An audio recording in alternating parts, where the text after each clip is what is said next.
13 наурыздың ерекше болуының себебі қазақтан дәстүрлі күнтізбесіне байланысты. Ескі қазақ түсінігі бойынша қыстың 90 күні 13 наурызда аяқталады, ал 14 наурыз көктемнің және жаңа жылдың басы деп есептелген. Сондықтан 13 наурыз қыс пен көктемнің арасындағы соңғы күн. Ертеңнен бастап жаңа маусым басталады деп саналған. 15 күні Құдайдікі, 15 күні кедейдікі деген наурыз айы ортасынан ауды. Күннен күнге көктем жақындап келеді деп қазақ халқы бұл күнді әбдіки амалы деп атаған. Әбдіки қазақ аңызындағы киелі тұлға. Ол қазақтың ауыз әдебиетінде халық аңыздарында кездесетін әулие, көріпкел, табиғаттың сырын білетін дана адам ретінде сипатталады.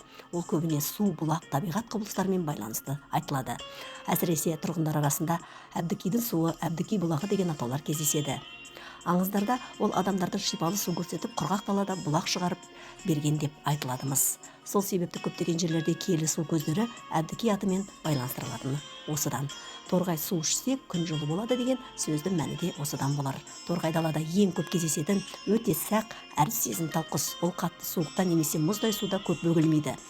Күн жылынып, жердегі қар еріп, шағын шалшықтар пайда болған кезде торғайлар суға жақындап, шөлін қандырады. Осыны байқаған халық торғай су ішсе күн жылынады деп, оны көктемнің жақындауын белгісі ретінде қабылдаған. Яғни бұл табиғаттағы жылымықтың жыл мезгілінің өзгеруі белгісі болар. Халық даналығының астарлы мағынасы осыдан қалса керек.